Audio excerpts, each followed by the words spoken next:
Last lecture में मेरा वो लाइट प्रॉब्लम हो गया था जिसकी वजह से लास्ट लेक्चर कंप्लीट नहीं हो पाया था। तो ये मैं बता रही थी कि स्पोरोजिनस टिश्यू जो होता है that is what group of compactly arranged homogeneous cell. यहाँ पे जो सेंटर में मास ऑफ सेल प्रेजेंट होते हैं जो एक समान होते हैं साइज में, शेप में, सब में क्या होगा वो एक समान होगा। That is called what homogeneous cell. Clear है? नाउ अब मैं ये बताना चाहती हूँ कि नंबर सी एक फिगर और दिया है आपके बुक में। ये फिगर क्या रिप्रेजेंट करना चाह रहा है?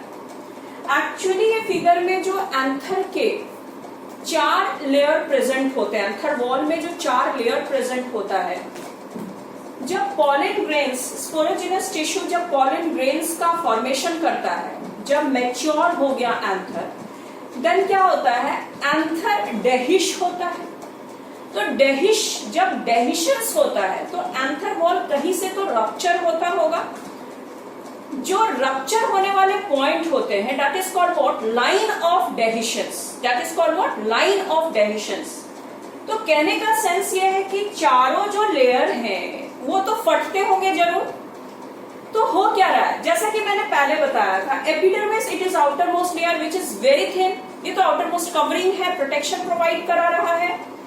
तो एपिडर्मिस तो रप्चर होना है आफ्टर मैचुरेशन ऑफ एंथर। मतलब कि ये बात आप लोग को अच्छे से समझ में आना चाहिए कि जब एंथर मैच्योर हो गया, उसके अंदर मास ऑफ स्पोरोजिनस टिश्यू जो है centrally located, it becomes converted into sporogenous tissue जो है वो क्या बना लिए हैं? पॉलन ग्रेन्स का फॉर्मेशन कर लिए हैं। अब जो पॉलन ग्रेन प्रेजेंट है इसको तो बाहर आना है, क्योंकि पूरा जो फॉर्मेशन हुआ है पॉलन ग्रेन्स को बनाने के लिए ही हुआ है। तो पॉलन ग्रेन्स जब बन जाएगा तो पॉलन ग्रेन्स को रिलीज होना है बाहर, एटमॉस्फेयर में आ जाना है। तो यहाँ चारों जो वॉल के लेयर हैं उसको तो हटना है, उसको तो फटना है। इसी चीज को हम लोग तो लाइन ऑफ डेहिशंस कहते हैं। तो यही मैं बताना चाह रही थी। एपिडर्मिस तो थिन लेयर है, वो टर्न आउट हो जाएगा, टर्न आउट हो जाता है, खत्म हो जाता है। एंड एंडोथीसियम में मैंने बताया था कि अल्फा सेलुलोज फाइबर का बना होता है, और जहां पे थिकनिंग एंडोथीसियम लेयर में एब्सेंट होगी वहां पे वो तो थिन है। तो जब कोई एंडोथीसियम के जो लेयर होते हैं जो हाइग्रोस्कोपिक नेचर के होते हैं, जब वो ह्यूमिडिटी को एटमॉस्फेयर से एब्जॉर्ब करते हैं देन इट बिकम स्वलन। और जब सेल स्वलन हो जाएगा तो जहां थिकनिंग नहीं है वहां से सेल्स बिकम व्हाट? रप्चर। जो लेयर्स है वो क्या हो जाएंगे? रप्चर करेंगे। तो एंडोथीसियम के भी जो लेयर है वो क्या हो जाएंगे? रप्चर कर गए।